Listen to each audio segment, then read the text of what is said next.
The Call of the Wild, Chapter 1, Part 2. He was glad for one thing. The rope was off his neck. That had given him an unfair advantage, but now that it was off, he would show them. They would never get another rope around his neck. Upon that he was resolved.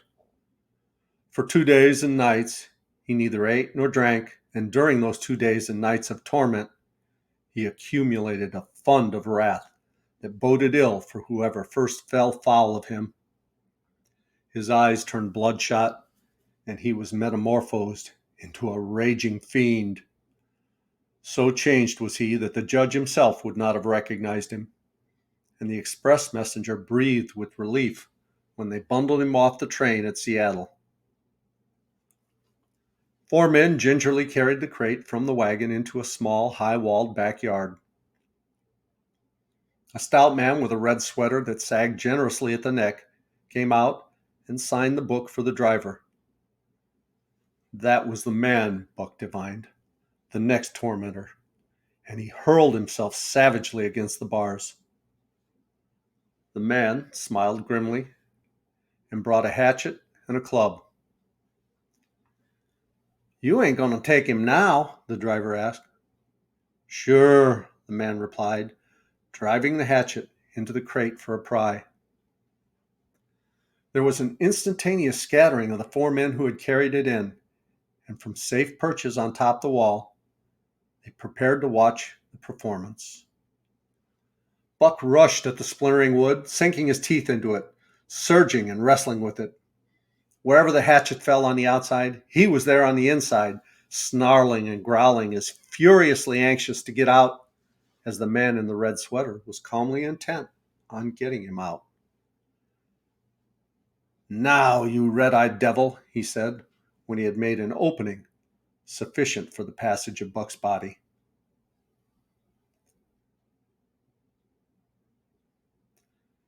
At the same time, he dropped the hatchet and shifted the club to his right hand.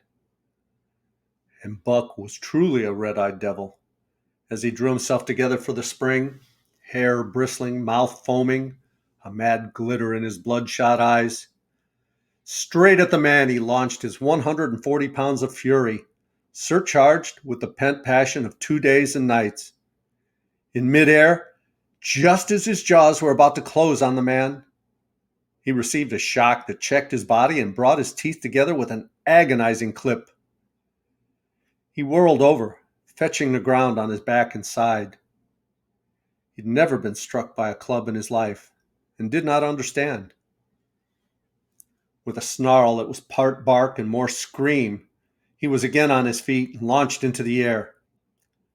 And again the shock came, and he was brought crushingly to the ground.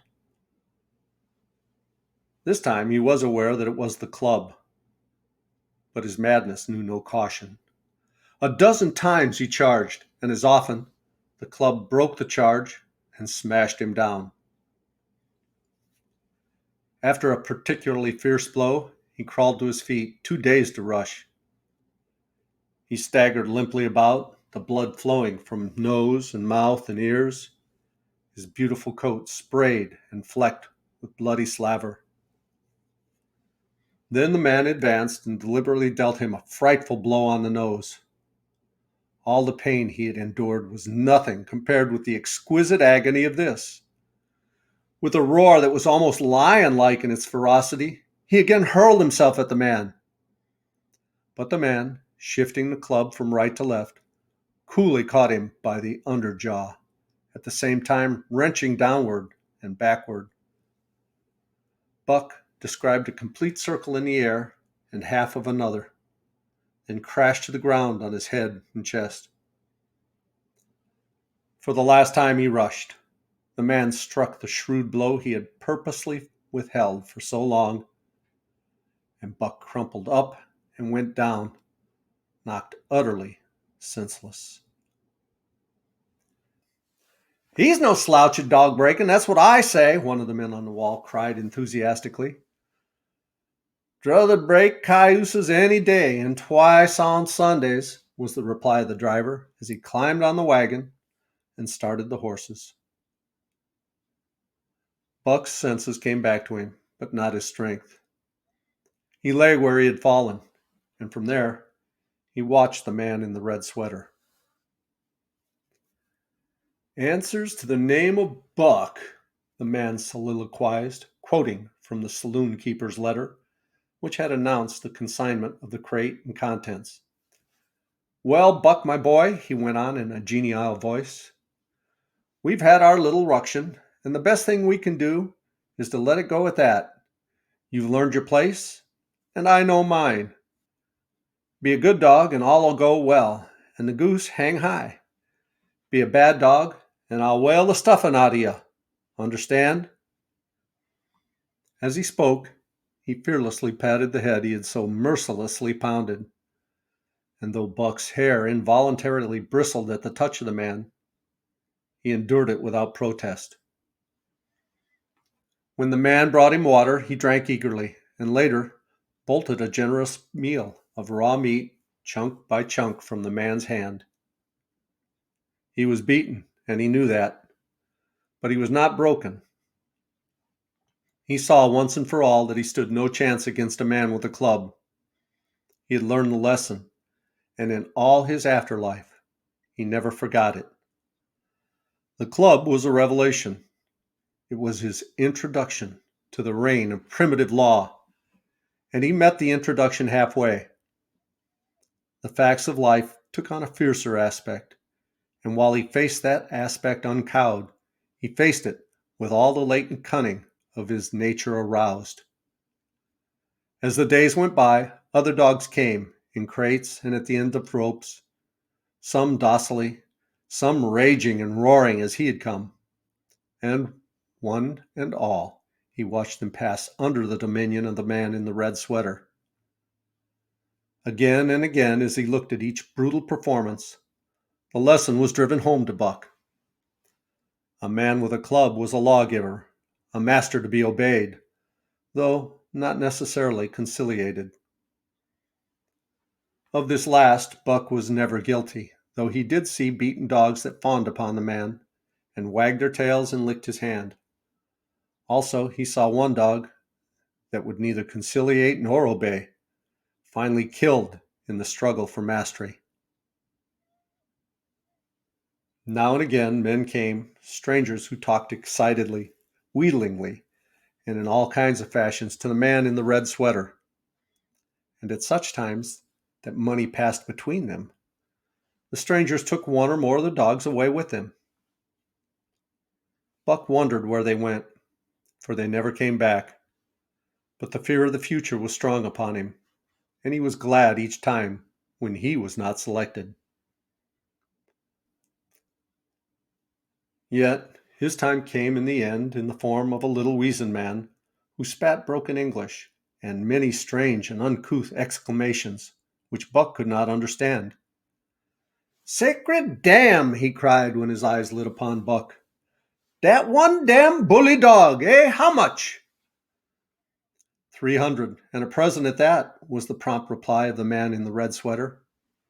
"And seeing it's a government money, you ain't got no kick coming, eh, Perrault?" Perrault grinned, considering that the price of dogs had been boomed skyward by the unwonted demand. It was not an unfair sum for so fine an animal. The Canadian government would be no loser, nor would its dispatches travel the slower. Perrault knew dogs, and when he looked at Buck, he knew that he was 1 in 1,000. 1 in 10,000, he commented mentally. Buck saw money pass between them, and was not surprised when Curly, a good-natured Newfoundland, and he were led away by the little weazened man. That was the last he saw of the man in the red sweater, and as Curly and he looked at receding Seattle from the deck of the Narwhal, it was the last he saw of the warm Southland. Curly was taken below by Perrault and turned over to a black-faced giant called Francois. Perrault was French-Canadian and swarthy, but Francois was a French-Canadian half-breed and twice as swarthy. They were a new kind of men to Buck, of which he was destined to see many more. And while he developed no affection for them, he nonetheless grew honestly to respect them. He speedily learned that Perrault and Francois were fair men, calm and impartial in administering justice, and too wise in the way of dogs to be fooled by dogs. In the 'tween decks of the Narwhal, Buck and Curly joined two other dogs. One of them was a big snow-white fellow from Spitzbergen, who had been brought away by a whaling captain, and who had later accompanied a geological survey into the Barrens.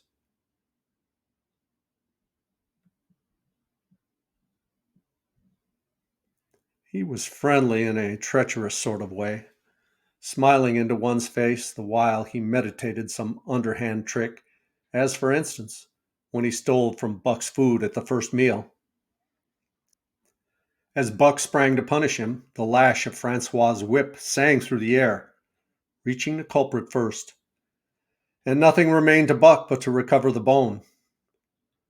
That was fair of Francois, he decided, and the half-breed began his rise in Buck's estimation.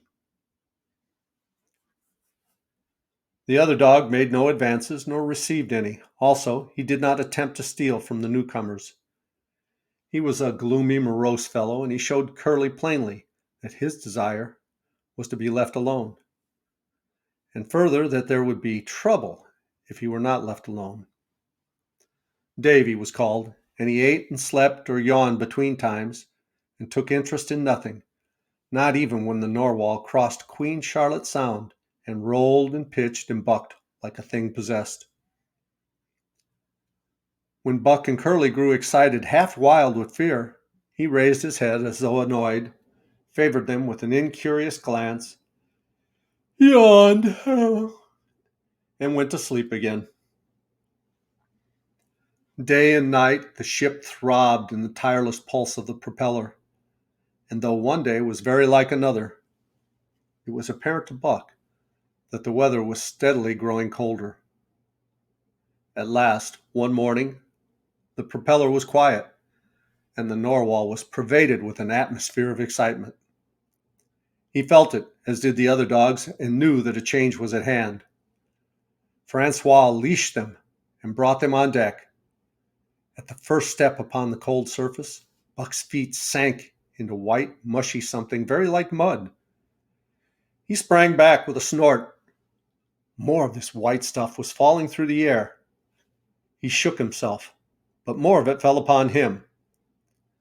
He sniffed it curiously, then licked some on his tongue. It bit like fire, and the next instant was gone. This puzzled him. He tried it again with the same results. The onlookers laughed uproariously, and he felt ashamed. He knew not why, for it was his first snow.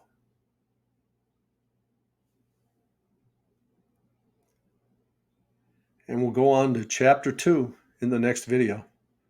Meantime, thank you so much for listening. As Tigger says, ta-ta for now. I love you guys. Bye-bye.